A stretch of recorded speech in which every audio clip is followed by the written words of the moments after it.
ஓம் சாந்தி 7 June 2024. இனிய குழந்தைகளே, நீங்கள் உங்களிடையே ஆன்மீக சகோதரர்களாக இருக்கிறீர்கள். உங்களுக்கு ஒருவர் பிறரிடம் அதிக அன்பு இருக்க வேண்டும். நீங்கள் அன்பில் நிறைந்த கங்கையாகுங்கள். ஒருபோதும் சண்டை சச்சரவு செய்யாதீர்கள். கேள்வி: ஆன்மீக தந்தைக்கு எந்த குழந்தைகள் மிக மிக பிரியமானவர்களாக இருக்கிறார்கள்? பதில்: யார் ஸ்ரீமத்துப்படி முழு உலகத்திற்கும் நன்மை செய்வார்களோ. 2. யார் மலராக மாறியிருப்பார்களோ, ஒருபோதும் யாரையும் முள்ளாக குத்துவது இல்லையோ, தமக்குள் மிக மிக அன்போடு இருப்பார்களோ, ஒருபோதும் பிணக்கம் அதாவது கோபம் கொள்வது இல்லையோ, அப்படிப்பட்ட குழந்தைகள் தந்தைக்கு மிக மிக பிரியமானவர்களாக இருக்கிறார்கள். யார் தேக அபிமானத்திற்கு வந்து தமக்குள் சண்டை போடுவார்களோ, உப்பு தண்ணீராக இருப்பார்களோ, அவர்கள் தந்தையின் மானத்தை வாங்குகிறார்கள். அவர்கள் தந்தையை நிந்தனை செய்யும் நிந்தனையாளர்கள். ஓம் சாந்தி. ஆன்மீக குழந்தைகளுக்கு எப்படி ஆன்மீக தந்தை பிரியமானவராக தோன்றுகிறாரோ, அப்படி ஆன்மீக தந்தைக்கு ஆன்மீக குழந்தைகளும் பிரியமானவர்களாக தோன்றுகிறார்கள். ஏன் என்றால், நீங்கள் ஸ்ரீமத் படி முழு உலகத்திற்கும் நன்மை செய்து கொண்டு இருக்கிறீர்கள். நன்மை செய்பவர்கள் எல்லோரும் பிரியமானவர்களாக தோன்றுகிறார்கள். நீங்களும் உங்களிடையே சகோதரர்களாக இருக்கிறீர்கள். அதனால் ஒருவர் பிறருக்கு நிச்சயம் பிரியமானவர்களாக இருப்பீர்கள். தந்தையின் குழந்தைகளுக்கு தமக்குள் எவ்வளவு பிரியம் இருக்குமோ அவ்வளவு வெளியில் உள்ளவர்களோடு இருக்காது. நீங்களும் உங்களிடையே மிக மிக அன்போடு இருக்க வேண்டும். ஒருவேளை சகோதரர்கள் இங்கே சண்டை சச்சரவு செய்து கொண்டே இருந்தால், அன்பு காட்டவில்லை என்றால் அவர்கள் சகோதரர்கள் இல்லை. நீங்கள் உங்களுக்குள் அன்போடு இருக்க வேண்டும். தந்தைக்கும் ஆத்மாவோடு அன்பு இருக்கிறது தானே. அதனால் ஆத்மாக்களுக்கு தம்மிடையே அதிக அன்பு இருக்க வேண்டும். சத்தியுகத்தில் எல்லா ஆத்மாக்களும் ஒருவர் பிறருக்கு பிரியமானவர்களாக இருப்பார்கள். ஏன் என்றால், தேகத்தின் அபிமானம் முறிந்து இருக்கும். சகோதரர்கள், நீங்கள் ஒரு தந்தையின் நினைவில் முழு உலகத்திற்கும் நன்மை செய்கிறீர்கள். தனக்கும் நன்மை செய்து கொள்கிறீர்கள். உங்கள் சகோதரர்களுக்கும் நன்மை செய்ய வேண்டும். அதனால் தந்தை உங்களை தேக அபிமானத்திலிருந்து ஆத்மா அபிமானியாக மாற்றிக்கொண்டு இருக்கிறார். அந்த லௌகிக சகோதரர்கள் தம்மிடையே செல்வத்திற்காக பங்கிற்காக அடித்து கொள்கிறார்கள். இங்கே சண்டை சச்சரவிற்கான விஷயமே இல்லை. ஒவ்வொருவரும் நேரடியாக கனெக்ஷன் வைக்க வேண்டியிருக்கிறது. இது எல்லையற்ற விஷயம். யோக பலத்தால் தந்தையிடமிருந்து ஆஸ்தி பெற வேண்டும். லௌகீக தந்தையிடமிருந்து ஸ்தூல ஆஸ்தி பெறுகிறார்கள். இங்கே ஆன்மீக தந்தையிடமிருந்து ஆன்மீக குழந்தைகளுக்கு ஆன்மீக ஆஸ்தி கிடைக்கிறது. ஒவ்வொருவரும் தந்தையிடமிருந்து நேரடியாக ஆஸ்தி பெற வேண்டும். எந்த அளவு தனியாக தந்தையை நினைவு செய்வார்களோ அந்த அளவு ஆஸ்தி கிடைக்கும். நீங்கள் உங்களிடையே சண்டையிடுவதை பார்த்தால் நீங்கள் அனாதைகளா என்ன என்று தந்தை கேட்பார். ஆன்மீக சகோதரர்கள் சண்டை போடக்கூடாது. ஒருவேளை சகோதரனாக இருந்து கொண்டு உங்களுக்குள் சண்டை சச்சரவு செய்தால், அன்பு இல்லை என்றால் நீங்கள் ராவணன் உடையவராக ஆகிறீர்கள். அவர்கள் எல்லோரும் அசுர குழந்தைகளாக இருக்கிறார்கள். பிறகு தெய்வீக குழந்தைகளுக்கும் அசுர குழந்தைகளுக்கும் வித்தியாசம் இல்லாதது போல் இருக்கிறது. ஏன் என்றால், தேக அபிமானியாகி சண்டை போடுகிறார்கள். ஆத்மாவோடு சண்டை போடுவது இல்லை.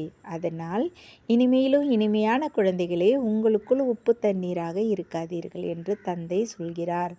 அப்படி இருக்கிறீர்கள். அதனால் புரிய வைக்கப்படுகிறது. பிறகு இவர்கள் தேக அபிமானம் உள்ள குழந்தைகள், ராவணனின் குழந்தைகள், நம்முடையவர்கள் இல்லை என்று தந்தை சொல்வார். ஏன் என்றால், தமக்குள் உப்பு தண்ணீராக இருக்கிறார்கள். நீங்கள் 21 ஜென்மங்கள் பாலும் தேனும் போல இருக்கிறீர்கள். இந்த நேரம் ஆத்மா அபிமானியாகி இருக்க வேண்டும். ஒருவேளை உங்களுக்குள் ஒத்துப்போகவில்லை என்றால் அந்த நேரம் ராவண சம்பிரதாயத்தில் இருக்கிறீர்கள் என்பதை புரிந்து கொள்ள வேண்டும். உங்களுக்குள் உப்பு தண்ணீராக இருந்தால் தந்தையின் மானத்தை வாங்குவீர்கள். நீங்கள் ஈசனின் குழந்தைகள் என்று சொல்லலாம், எனினும் அசுர குணங்கள் இருக்கின்றன. அப்போது தேக அபிமானியாக இருக்கிறீர்கள். ஆத்ம அபிமானம் உடையவரிடம் ஈஸ்வரிய குணங்கள் இருக்கின்றன. இங்கே நீங்கள் ஈஸ்வரிய குணங்களை தாரணை செய்ய வேண்டும். அப்போதே தந்தை கூடவே அழைத்து செல்வார். பிறகு அதே சமஸ்காரம் கூடவே வரும். குழந்தைகள் தேக அபிமானத்திற்கு வந்து உப்பு தண்ணீராக இருக்கிறார்கள் என்பது தந்தைக்கு தெரியும். அவர்களை ஈஸ்வரிய குழந்தைகள் என்று சொல்ல முடியாது. தனக்கு எவ்வளவு நஷ்டத்தை ஏற்படுத்தி கொள்கிறார்கள். மாயாவிற்கு வசமாகிறார்கள். அப்போது தமக்குள் உப்பு தண்ணீர் ஆகி விடுகிறார்கள். சொல்லப்போனால் முழு உலகமும் உப்பு தண்ணீராக இருக்கிறது. எனினும் ஈஸ்வரிய குழந்தைகளும் உப்பு தண்ணீராக இருந்தால் பாக்கி என்ன வித்தியாசம் இருக்கிறது? அவர்கள் தந்தையின் பெயரை கெடுக்கிறார்கள். தந்தையின் பெயரை கெடுப்பவர்கள் உப்பு தண்ணீராக இருப்பவர்கள். இலக்கை எட்ட முடியாது. அவர்களை நாஸ்திகர் என்று சொல்லலாம். ஆஸ்திகராகும் குழந்தைகள் ஒருபோதும் சண்டை போட மாட்டார்கள். நீங்கள் உங்களிடையே சண்டை போடக்கூடாது. அன்போடு இருப்பதை இங்கே கற்றுக்கொள்ள வேண்டும். அவர்கள் பிறகு 21 ஜென்மங்கள் தமக்குள் அன்போடு இருப்பார்கள். தந்தையின் குழந்தை என்று சொல்லிக்கொண்டு பிறகு பாய் ஆகி இல்லை என்றால் அவர்கள் அசுர குழந்தைகளாக இருக்கிறார்கள். தந்தை குழந்தைகளுக்கு புரிய வைப்பதற்காக முரளி நடத்துகிறார். எனினும் தேக அபிமானத்தின் காரணத்தால் பாபா எனக்காக சொல்கிறார் என்பதும் அவர்களுக்கு தெரியாமல் இருக்கிறது. மாயா மிக கடுமையாக இருக்கிறது. எலி கடிக்கிறது எனினும் தெரிவது இல்லை. அப்படி மாயாவும் நன்றாக இனிமையாக ஊதிவிட்டு கடித்து விடுகிறது. தெரிவதே இல்லை. தமக்குள் பிணக்கம் கொள்வது அசுர சம்பிரதாயத்தின் வேலை. அதிக சென்டர்களில் உப்பு தண்ணீர் ஆகி இருக்கிறார்கள். இப்போது யாரும் பர்ஃபெக்ட் ஆகவில்லை. மாயா சண்டை போட்டு கொண்டே இருக்கிறது. மாயா அப்படி தலையை திருப்பி விடுகிறது. அது தெரிவது இல்லை. நமக்கு நம்மிடையே அன்பு இருக்கிறதா இல்லையா என உங்கள் உள்ளத்தை கேளுங்கள். அன்பு கடலின் குழந்தைகளாக இருக்கிறீர்கள். நீங்கள் அன்பில் நிறைந்த கங்கைகளாக மாற வேண்டும். சண்டை சச்சரவு செய்வது, தலைகீழாக பேசுவது, இவற்றை விட பேசாமல் இருப்பது நல்லது. கெட்டதை கேட்காதே. ஒருவேளை ஒருவரிடம் கோபத்தின் அம்சம் இருந்தால் அவரிடம் அன்பு இருக்காது. எனவே தினந்தோறும் உங்கள் கணக்கை பாருங்கள் என்று தந்தை சொல்கிறார். அசுர நடத்தை திருந்தவில்லை என்றால் பிறகு என்ன விளைவு ஏற்படும்? என்ன பதவி பெறுவீர்கள்? எந்த சேவையும் செய்யவில்லை என்றால் பிறகு என்ன நிலை ஏற்படும் என்று தந்தை புரிய வைக்கிறார். பதவி குறைந்துவிடும். காட்சி எல்லோருக்கும் கிடைக்கப் போகிறது. உங்களுக்கும் உங்கள் படிப்பின் காட்சி கிடைக்கும். காட்சி கிடைத்த பிறகு நீங்கள் டிரான்ஸ்ஃபர் ஆவீர்கள். டிரான்ஸ்ஃபர் ஆகி நீங்கள் புதிய உலகத்திற்கு போவீர்கள். யார் யார் என்ன மதிப்பெண்களோடு பாஸ் ஆகியிருக்கிறார்கள் என்று எல்லாம் கடைசியில் காட்சியாக கிடைக்கும். பிறகு அழுவீர்கள், தலையில் அடித்து கொள்வீர்கள், தண்டனையும் பெறுவீர்கள். தந்தை சொன்னதை கேட்கவில்லையே என வருத்தப்படுவீர்கள். எந்த அசுர குணமும் இருக்கக்கூடாது என்று தந்தை அடிக்கடி புரிய வைத்திருக்கிறார். யாரிடம் தெய்வீக குணங்கள் இருக்கின்றனவோ அவர் பிறரையும் அப்படி தனக்கு சமமாக மாற்ற வேண்டும். ஆ என தந்தையை நினைவு செய்வது மிகவும் எளிது. ஆ என்றால் அப்பா, ஆ என்றால் ஆஸ்தி. அதனால் குழந்தைகளுக்கு போதை இருக்க வேண்டும். ஒருவேளை உங்களுக்குள் உப்பு தண்ணீராக இருந்தால் பிறகு ஈசனின் குழந்தைகள் என்று எப்படி நினைப்பார்கள்? இவர் அசுர குழந்தை, மாயா இவரது மூக்கை பிடித்திருக்கிறது என்று தந்தை நினைப்பார். அவருக்கு தெரிவதே இல்லை. மனநிலை முழுமையாக தடுமாற்றத்தில் இருக்கிறது. பதவி குறைந்து விடுகிறது. குழந்தைகள், நீங்கள் அவர்களுக்கு மிக அன்போடு கற்றுக் கொடுக்க முயற்சி செய்ய வேண்டும். அன்பான பார்வை வைக்க வேண்டும். தந்தை அன்பு கடலாக இருப்பதால் குழந்தைகளையும் ஈர்க்கிறார் தானே. அப்படி நீங்களும் அன்பு கடலாக மாற வேண்டும். தந்தை குழந்தைகளுக்கு மிகுந்த அன்போடு புரிய வைக்கிறார். நல்ல புத்திமதி சொல்கிறார். ஈஸ்வரிய வழி கிடைப்பதால் நீங்கள் மலர்களாக மாறிவிடுகிறீர்கள். எல்லா குணங்களையும் உங்களுக்கு கொடுக்கிறார். தேவர்களிடம் அன்பு இருக்கிறது தானே. அந்த மனநிலையை நீங்கள் இங்கே ஏற்படுத்த வேண்டும். இந்த நேரம் உங்களிடம் ஞானம் இருக்கிறது. பிறகு தேவர்களாக மாறிய பின் ஞானம் இருக்காது. அங்கே தெய்வீக அன்பே இருக்கும். அதனால் குழந்தைகள் இப்பொழுது தெய்வீக குணங்களை தாரணை செய்ய வேண்டும். இப்பொழுது நீங்கள் பூஜைக்கு உரியவராக மாறுவதற்கு முயற்சி செய்து கொண்டு இருக்கிறீர்கள். இப்பொழுது சங்கம யுகத்தில் இருக்கிறீர்கள். தந்தையும் பாரதத்தில் வருகிறார். இங்கே சிவ ஜெயந்தி கொண்டாடுகிறார்கள். எனினும் அவர் யார், எப்படி, எப்போது வருகிறார், என்ன செய்கிறார் என்பது தெரியாது. குழந்தைகள், நீங்களும் இப்பொழுது நம்பர்வார் முயற்சிக்கு தக்கபடி அறிந்திருக்கிறீர்கள். யார் அறியவில்லையோ அவர் யாருக்கும் புரிய வைக்கவும் முடியாது. பிறகு பதவி குறைந்துவிடும்.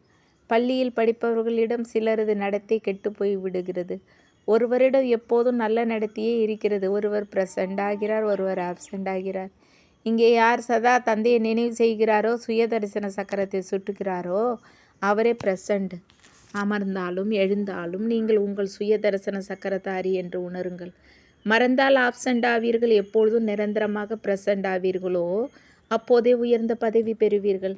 மறந்தால் குறைந்த பதவி பெறுவீர்கள். இப்போது இன்னும் நேரம் இருக்கிறது என்பது தந்தைக்கு தெரியும். உயர்ந்த பதவி பெறுபவர்களிடம் புத்தியில் இந்த சக்கரம் சுற்றி கொண்டே இருக்கும். சிவு பாபாவின் நினைவு இருக்கும். வாயில் ஞான அமிர்தம் இருக்க வேண்டும். அப்போது உயிர் உடலிலிருந்து பிரிய வேண்டும் என்று சொல்லப்படுகிறது. ஒருவேளை எந்த பொருள் மீதாவது விருப்பம் இருந்தால் கடைசி காலத்தில் அதன் நினைவு வந்து கொண்டே இருக்கும். உணவின் மீது ஆசை இருந்தால் அதை சாப்பிட வேண்டும் என்று இறக்கும் நேரத்தில் அந்த பொருளே நினைவுக்கு வந்து கொண்டு இருக்கும். பிறகு பதவி நாசமாகும். சுய தரிசன சக்கரதாரி இறக்க வேண்டும் என்று தந்தை சொல்கிறார். வேறு எதுவும் நினைவிற்கு வரக்கூடாது. எந்த சம்பந்தமும் இல்லாமல் ஆத்மா எப்படி வந்ததோ அப்படி போக வேண்டும். பேராசையும் குறைந்தது கிடையாது. பேராசை இருந்தால் கடைசி நேரத்தில் அது நினைவிற்கு வந்து கொண்டே இருக்கும். கிடைக்கவில்லை என்றால் அதே ஆசையோடு இறந்து போவீர்கள். எனவே குழந்தைகள், உங்களிடம் பேராசை போன்றவை இருக்கக்கூடாது. பாபா அதிகமாக புரிய வைக்கிறார். எனினும் புரிந்து கொள்பவர்கள் யாராவது புரிந்து கொள்கிறார்கள். பாபா ஆகா பாபா என தந்தையின் நினைவை முற்றிலும் நெஞ்சில் பதித்து கொள்ளுங்கள். பாபா பாபா என வாயாலும் சொல்லக்கூடாது. சத்தமில்லா ஜபம் நடந்து கொண்டே இருக்க வேண்டும். தந்தை நினைவில் கர்மாத்தீத நிலையில் இந்த சரீரம் விலக வேண்டும். அப்போது உயர்ந்த பதவி பெற முடியும். நல்லது. இனிமேலும் இனிமையான காணாமல் போய் கண்டெடுக்கப்பட்ட செல்ல குழந்தைகளுக்கு தாய் தந்தை பாப் தாதாவின் அன்பு நினைவுகள் மற்றும் காலை வணக்கம். ஆன்மீக குழந்தைகளுக்கு ஆன்மீக தந்தை நமஸ்தே. ஆன்மீக தந்தைக்கு ஆன்மீக குழந்தைகளின் அன்பு நினைவுகள் மற்றும் நமஸ்தே. தாரணைக்கான முக்கிய சார 1. அன்பில் நிறைந்த கங்கையாக வேண்டும். எல்லோரிடமும் அன்பான பார்வை வைக்க வேண்டும். ஒருபோதும் வாயிலிருந்து தலைகீழ் வார்த்தை வரக்கூடாது. 2. எந்த பொருள் மீதும் ஆசை வைக்கக்கூடாது. சுய தரிசன சக்கரதாரியாக இருக்க வேண்டும். கடைசியில் எந்த பொருளும் நினைவுக்கு வராமல் இருக்க பயிற்சி செய்ய வேண்டும். வரதானம். பழைய தேகத்திலிருந்தும் உலகின் அனைத்து கவர்ச்சிகளிலிருந்தும் எளிதாக நிரந்தரமாக தூர இருக்கும் ராஜ ரிஷி ஆகுக. ராஜ ரிஷி என்றால் ஒரு பக்கம் அனைத்து பிராப்திகளின் அதிகார போதை, அடுத்த பக்கம் எல்லையற்ற வைராக்கியத்தின் அலௌகிக போதை. தற்சமயம் இந்த 2 பயிற்சியையும் அதிகரித்து கொண்டே செல்லுங்கள். வைராக்கியம் என்றால் ஒதுங்கிக் கொள்வது கிடையாது.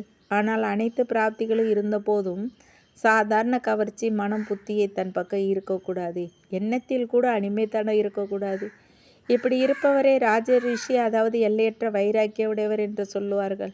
அதாவது இந்த பழைய தேகம் மற்றும் தேகத்தின் பழைய உலகம், தேக உணர்வு, பொருட்களின் உணர்வு, இந்த எல்லா கவர்ச்சிகளிலிருந்தும் சதா மற்றும் சகஜமாக தூர இருப்பவர்கள்.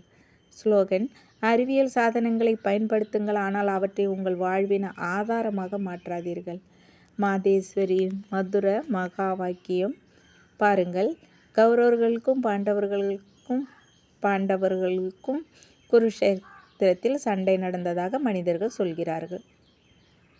பிறகு பாண்டவர்களோடு டைரக்ஷன் கொடுப்பதற்கு ஸ்ரீ கிருஷ்ணர் இருந்ததாக காட்டுகிறார்கள். அப்போது எந்த பக்கம் இயற்கையின் தலைவன் இருப்பாரோ அவர்களுக்கே வெற்றி நிச்சயம் கிடைக்கும். பாருங்கள், எல்லா விஷயங்களையும் கலந்து விட்டார்கள். இப்போது முதலில் இயற்கையின் தலைவனாக இருப்பவர் பரமாத்மா என்பதை புரிந்து கொள்ளுங்கள். ஸ்ரீ கிருஷ்ணரோ சத்தியுக முதலாம் இளவரசர். பாண்டவர்களின் சாரதியாக பரமாத்மா இருந்தார். இப்பொழுது குழந்தைகள், நமக்கு ஒருபோதும் பரமாத்மா வன்முறையை கற்பிக்க முடியாது. பாண்டவர்களும் வன்முறை யுத்தம் செய்து சுயராஜ்யத்தை பெறவில்லை. இந்த உலகம் கர்மக்ஷேத்திரமாக இருக்கிறது. இதில் மனிதர்கள் எப்படியெல்லாம் கர்மம் செய்து விதை போடுகிறார்களோ அதற்கு தக்கபடி நல்லது அல்லது கெட்ட பலனை அனுபவிக்கிறார்கள். இந்த கர்மக்ஷேத்திரத்தில் பாண்டவர்கள், அதாவது பரத மாதா சக்தி அவதாரங்கள் இருக்கிறார்கள். பாரத மாதா பரமாத்மா பாரத கண்டத்தில் தான் வருகிறார். அதனால் பாரத கண்டம் அழியாத கண்டம் என்று சொல்லப்படுகிறது. பரமாத்மாவின் அவதாரம் குறிப்பாக பாரத கண்டத்தில் தான் நடந்தது. ஏனென்றால் அதர்மத்தின் விருத்தியும் பாரத கண்டத்தில் தான் ஏற்பட்டது. அங்கேயே பரமாத்மா யோக பலத்தின் மூலமாக கௌரவ ராஜ்யத்தை அழித்து பாண்டவ ராஜ்யத்தை ஸ்தாபனை செய்தார். அதாவது பரமாத்மா ஒரு ஆதி சனாதன தர்மத்தை ஸ்தாபனை செய்தார். எனினும் பாரதவாசிகள் தமது மகான் பவித்திர தர்மத்தை, உயர்ந்த கர்மத்தையும் மறந்து தன்னை இந்து என்று சொல்கிறார்கள். பாவம், அவர்கள் தமது தர்மத்தை அறியாமல் பிறரது தர்மத்தில் சேர்ந்து விட்டனர். இப்போது இந்த எல்லையற்ற ஞானத்தை எல்லையற்ற எஜமானர் தானே சொல்கிறார். இவர்கள் தமது சுய தர்மத்தை மறந்து எல்லைக்குள் சிக்கிக் கொள்கிறார்கள். இதைதான் மிக மோசமான தர்ம நிந்தனை என்று சொல்லப்படுகிறது. ஏன் என்றால் இவை அனைத்தும் இயற்கையின் தர்மங்கள். எனினும் முதலில் தேவைப்படுவது சுய தர்மம்.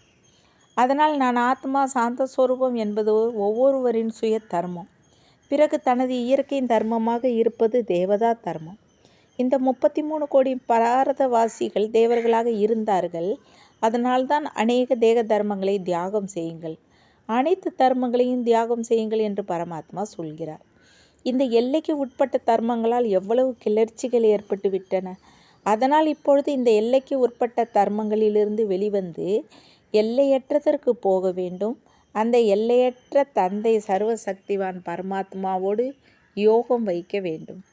அதனால் சர்வசக்திவான் இயற்கையின் தலைவனாக பரமாத்மா இருக்கிறார். ஸ்ரீ கிருஷ்ணர் இல்லை. அதனால் கல்ப முன்னரும் எந்த பக்கமும் சாட்சாத் இயற்கையின் தலைவனான பரமாத்மா இருந்தாரே, அவர்களுக்கே வெற்றி கிடைத்தது என்று பாடப்பட்டு இருக்கிறது. நல்லது. ஓம் சாந்தி. தேங்க்ஸ் பாபா.